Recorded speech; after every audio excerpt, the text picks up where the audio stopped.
Do that one dance, baby. That one dance. Bismillahirrahmanirrahim. Assalamualaikum warahmatullahi wabarakatuh. Perkenalkan, nama saya Vera Yuniar. Saya dari kelompok 1 pada mata kuliah Komunikasi Pemasaran dengan judul makalah Basis Komunikasi Pemasaran. Baiklah, di sini saya akan menjelaskan tentang segmentasi dan pasar sasaran. Yang pertama, segmentasi pasar. Segmen pasar adalah suatu kelompok konsumen yang sudah ada atau prospek yang memiliki karakteristik sama dalam memberikan respon atau program pemasaran. Segmentasi pasar adalah proses identifikasi segmen pasar. Seringkali segmentasi dibedakan menjadi segmentasi pasar konsumen dan segmentasi pasar industri. Kemudian dalam segmentasi pasar ada 3 hal kunci dalam prosesnya. Yang pertama, menggunakan beberapa metode untuk membagi pasar menjadi bagian yang lebih kecil. Kemudian yang kedua, memilih salah satu atau beberapa segmen yang memberikan tawaran yang lebih menarik. Kemudian yang ketiga, menyesuaikan program pemasaran dengan segmen yang dituju dan kebutuhan yang dari segmen tersebut.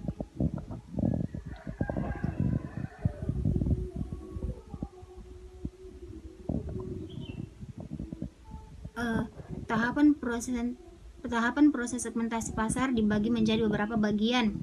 Yang pertama yaitu identifikasi dasar-dasar segmentasi. Pasar secara total diamati melalui berbagai sudut pandang, kemudian dipilih-pilih menjadi beberapa bagian yang homogen. Kemudian yang kedua yaitu menentukan kelompok-kelompok yang homogeni.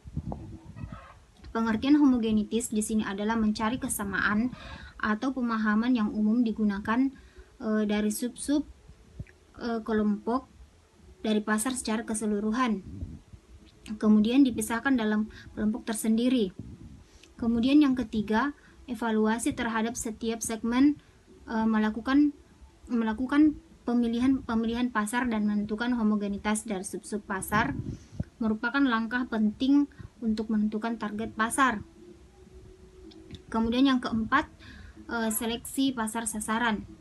Jika dalam sasaran perusahaan terdapat keinginan untuk memaksimalkan keuntungan jangka panjang, maka segmen yang dipilih adalah yang menjanjikan keuntungan optimal dan kemungkinan pasar untuk selalu tumbuh. Kemudian yang kelima, mendesain strategi pemasaran. Kesalahan yang mungkin terjadi adalah menetapkan strategi yang diarahkan kepada seluruh pelanggan. Pendekatan ini sesuai jika produk ditambahkan benar-benar unik dibandingkan dengan produk pesaing pasarnya dapat diukur.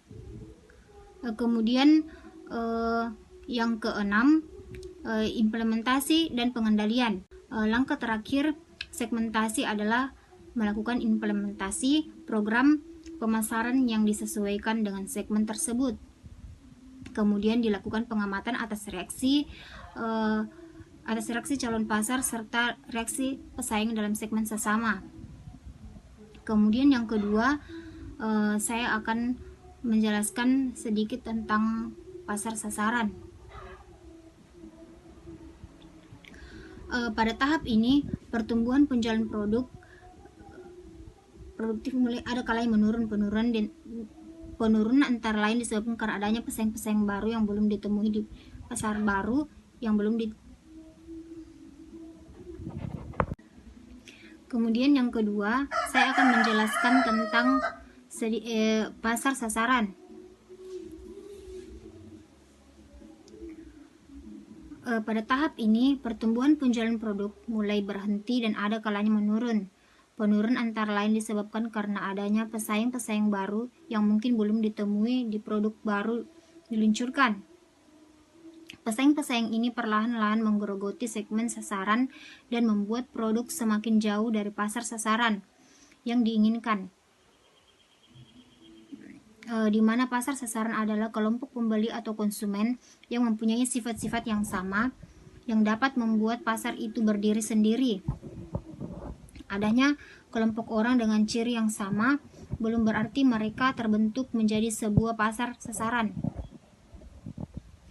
Hanya saja bila mereka memiliki ciri-ciri yang sama sebagai pembeli, maka barulah mereka terbentuk dalam proses pasar sasaran. Misalnya, sesama remaja selaku menjadi pembeli atau konsumen yang bertingkah laku berbeda dalam kelompok manusia lain. Kemudian muncullah sebuah pasar sasaran remaja.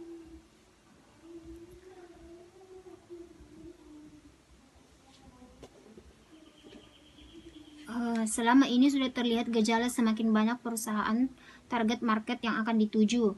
Keadaan yang seperti ini dikarenakan karena mereka menyadari bahwa mereka tidak dapat melayani semua pelanggan dalam pasar tersebut. Banyaknya pelanggan yang tersebar dan berpencar serta bervariasi dalam tuntutan, keinginan, dan kebutuhannya. Karena dari konsumen yang heterogen itulah perusahaan perlu mengelompokkan pasar menjadi kelompok-kelompok pasar tertentu. Kemudian memilih dan menetapkan segmen pasar sebagai pasar sasaran.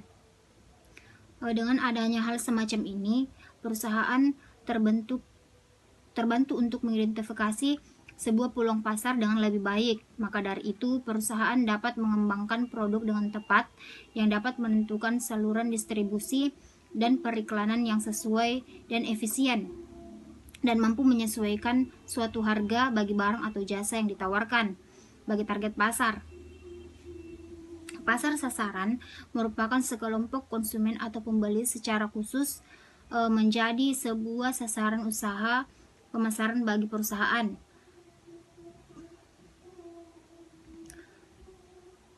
Penetapan pasar sasaran merupakan suatu kegiatan yang berisi dan menilai atau memilah suatu atau lebih segmen pasar yang akan dimasuki suatu perusahaan.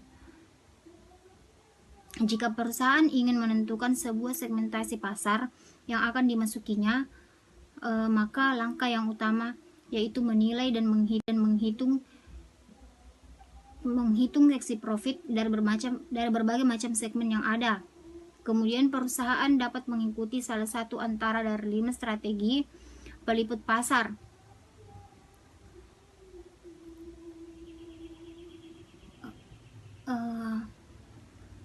Yakni yang pertama, spesialisasi selektif. Suatu perusahaan bergerak dalam berbagai hal kegiatan usaha, tidak ada hubungannya dengan yang lainnya kecuali bahwa setiap kegiatan usaha tersebut mengandung peluang yang menarik. Kemudian yang kedua, spesialisasi pasar. Misalnya, dalam sebuah perusahaan memutuskan untuk membuat berbagai macam mesin tik namun diarahkan untuk kelompok pelanggan kecil. Kemudian yang ketiga, spesialisasi produk. Sebuah perusahaan yang akan memutuskan untuk memproduksi satu jenis produk saja. Misalnya, sebuah perusahaan yang memutuskan untuk memproduksi mesin tik listrik bagi kelompok pelanggan. Kemudian yang keempat, konsentrasi pasar tunggal, yaitu sebuah perusahaan yang memusatkan kegiatan dalam satu bagian dari pasar. Biasanya sebuah perusahaan yang lebih kecil melakukan pilihan. Kemudian yang kelima, peliputan keseluruhan, yakni kegiatan ini lazim dilaksanakan oleh industri yang lebih besar. Mereka menyediakan sebuah produk barang untuk setiap orang sesuai dengan keinginan dan kemampuan daya beli masing-masing. Baiklah, itulah tadi sedikit pemaparan materi dari saya. Kurang dan lebihnya mohon dimaafkan. Assalamualaikum warahmatullahi wabarakatuh.